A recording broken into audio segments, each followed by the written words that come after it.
Assalamualaikum warahmatullahi wabarakatuh. Perkenalkan, nama saya Kareng Muhammad Putra Malaysi dengan nomor NIM 21332010077 dari jurusan S1 Psikologi. Pada kesempatan kali ini, saya akan menjelaskan mengenai pengaruh bahasa serapan terhadap kehidupan sehari-hari. Kata serapan lumrah terjadi antar bahasa. Proses serap menyerap kata terjadi setiap kali ada kontak bahasa yang bersifat terbuka atau mudah menerima pengaruh, sehingga dalam kontak bahasa, proses serap menyerap unsur asing akan terjadi. Hal ini bisa dikarenakan ada kebutuhan dan kemampuan seseorang yang kurang memahami bahasa sendiri. Dalam proses penyerapan bahasa, pasti akan timbul perubahan-perubahan sebab tidak ada proses penyerapan yang terjadi secara utuh. Proses penyerapan terjadi dengan beberapa penyesuaian baik dalam ejaan antar bahasa maupun ucapan. Bahasa Indonesia tidak hanya murni dari bahasa Indonesia saja. Beberapa kosakata bahasa Indonesia juga dipengaruhi oleh bahasa asing, seperti bahasa Belanda, Arab, bahasa Inggris, dan bahasa Sanskerta maupun bahasa Inggris. Dan Belanda juga masuk. Unsur-unsur bahasa asing ini masuk ke Indonesia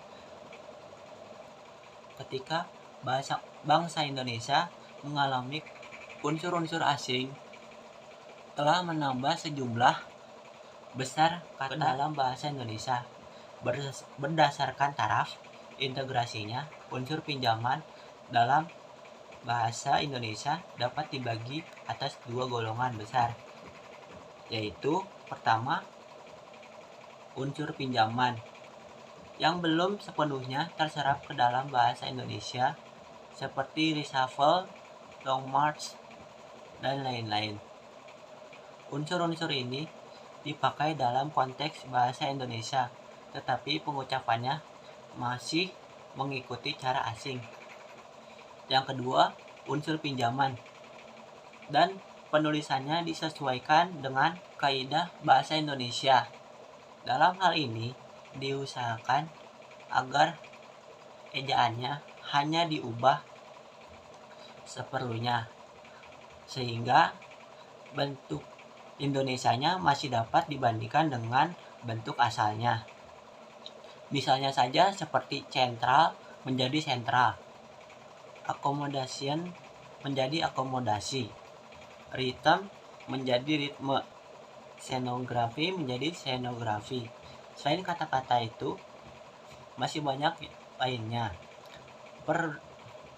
Tentunya masih banyak perbendaharaan kata lain yang harus disesuaikan dengan EYD atau yang biasa kita sebut ejaan yang disempurnakan menurut Samsuri 1987. Serapan adalah pungutan, sedangkan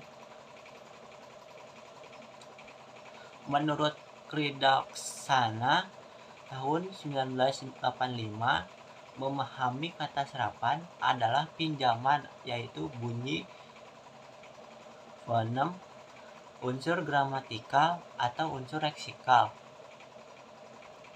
yang diambil dari bahasa lain. Kata serapan adalah bahasa yang diserap dari kata bahasa lain, baik itu dari bahasa daerah maupun bahasa asing, yang digunakan dalam bahasa Indonesia yang penulisannya mengalami perubahan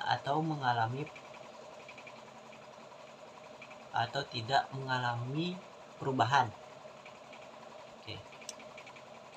Kata serapan digunakan oleh Kridaksana tahun 1988.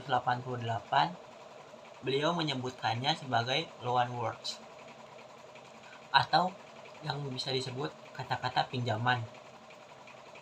Istilah tersebut digunakan untuk menyebut kosakata asli.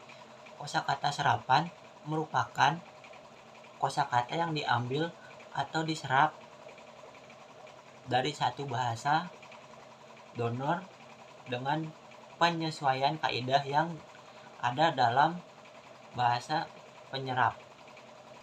Proses penyerapan bahasa asing ke dalam bahasa Indonesia bisa atau dapat dipertimbangkan dalam satu syarat di bawah ini yang terpenuhi, yaitu istilah serapan yang dipilih cocok konotasinya. Yang kedua, istilah yang dipilih lebih singkat dibandingkan dengan terjemahan Indonesianya. Lalu yang ketiga, istilah serapan yang dipilih dapat mempermudah tercapainya kesepakatan jika istilah Indonesia terlalu banyak sinonimnya. Kata serapan masuk ke dalam bahasa Indonesia dengan 3 cara. Cara yang pertama adalah adopsi pemakai bahasa mengambil bentuk dan makna kata asing itu secara keseluruhan. Contohnya supermarket, plaza, mall, gitu-gitu. Lalu yang kedua adalah adaptasi pemakai bahasa hanya mengambil makna kata asing, yaitu sedangkan ejaan atau penulisannya yang disesuaikan dengan ejaan bahasa Indonesia. Contohnya pluralization menjadi pluralisasi. 3. Penerjemahan pemakai bahasa mengambil konsep yang terkandung dalam bahasa asing itu, lalu kata tersebut dicari padanannya dalam bahasa Indonesia. Contohnya tryout menjadi uji coba. Lalu jenis-jenis kata serapan. Di bawah ini adalah proses penyerapan kosakata bahasa asing ke dalam bahasa Indonesia. Yang pertama ada resiko, berasal dari bahasa Inggris, yakni risk, menjadi proses yang terjadi adalah penambahan bunyi di tengah kata i menjadi kata o, menjadi kata resiko. Yang kedua ada praktek.